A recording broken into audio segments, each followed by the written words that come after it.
Okay, so Buffalo Bills draft recap. Interesting draft, I think, from them. So, first round, they get Gregory Rousseau, who I was ready to kill whichever team ended up drafting Rousseau because he was getting mocked sometimes. Like, honestly, he was getting mocked in the top 10 at some points. And so I was going to say, if someone did that, I think it'd be crazy. He ends up falling to 30. And this is right around the time where I can kind of justify you doing it. I guess the one thing is, you're swinging for the fences with this pick. You're either going to get a great pass rusher who could, Kyle on the podcast said it best, where he said, you're either going to get, we wouldn't be shocked at all if he ends up being the best edge rusher out of this draft class.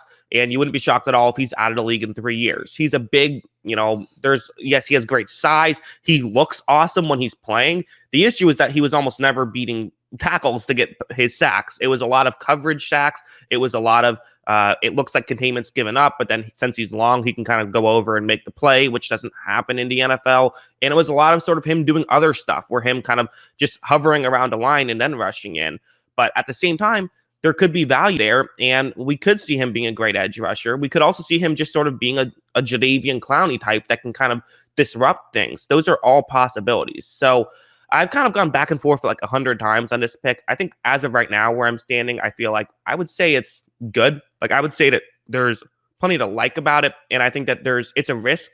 And maybe there were definitely a couple other edge guys that I had higher on my board, but I get it. And I wouldn't be shocked at all if he ends up being good. So why not take a chance, swing for the fences? You're trying to win a Super Bowl. You don't do that by playing it safe. They then got Carlos Basham in the second round, who I guess, again, somehow he's one of the guys that slipped through the cracks for me. I haven't watched a ton of tape on, but a lot of people feel good about him and feel like he can just sort of be the kind of, he is that, where Gregory Rousseau is the high ceiling, low floor. He is the low ceiling, high floor type guy that'll at least probably be a solid piece and can come in and rush the passer. And then you're kind of getting a luxury pick with Rousseau. That seemingly is the logic there. So I get the logic behind it. Makes a ton of sense, especially after you get Rousseau in the first. Getting him in the second seems like a very logical maneuver for them. Their next two picks were a couple of offensive linemen, which was kind of surprising to me because they don't need tackle. You have Dean Dawkins, you have Darrell Williams. So the tackle situation is totally fine. So when they go out and get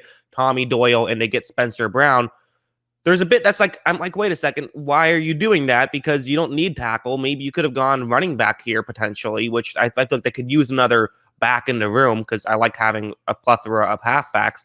But at the same time, like, I think I have a couple of thoughts. One, maybe you just want depth, which makes sense. Getting some offensive line guys where that is a position that tends to get some injuries. The other thing that could happen, though, is, there were some issues in the run blocking game. A lot of that came from the interior offensive line. Maybe they're hoping one of these guys can kind of replace someone on the interior offensive line. So even though they're tackles, maybe they're hoping one can be a guard. Like Tommy Doyle, I mean, he's a 6'8", 320-pound guy. And in fact, Spencer Brown's also 6'8", although a little bit skinnier at 311. So you got these tall guys, which I don't know if typically those are tackles, but maybe you want to make one of them a guard.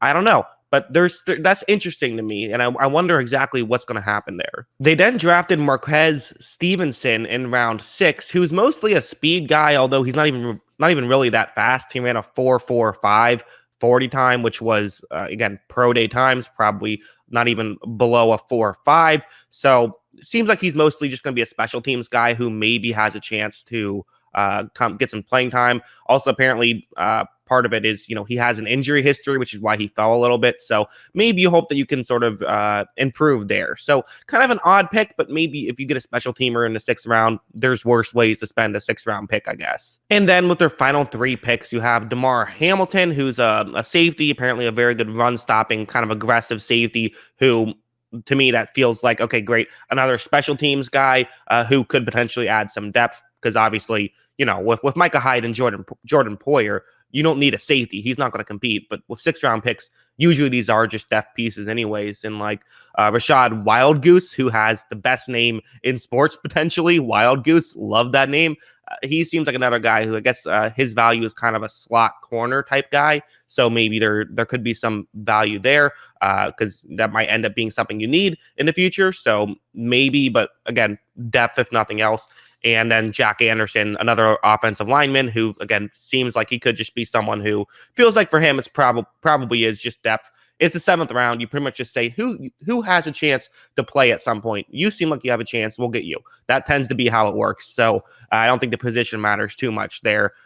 So yeah, that's my thoughts on this Bills draft class. I don't know how much better. There's a very real chance that we come out of this draft class and say, yeah, they didn't really get better, years from now because of the high risk of Rousseau.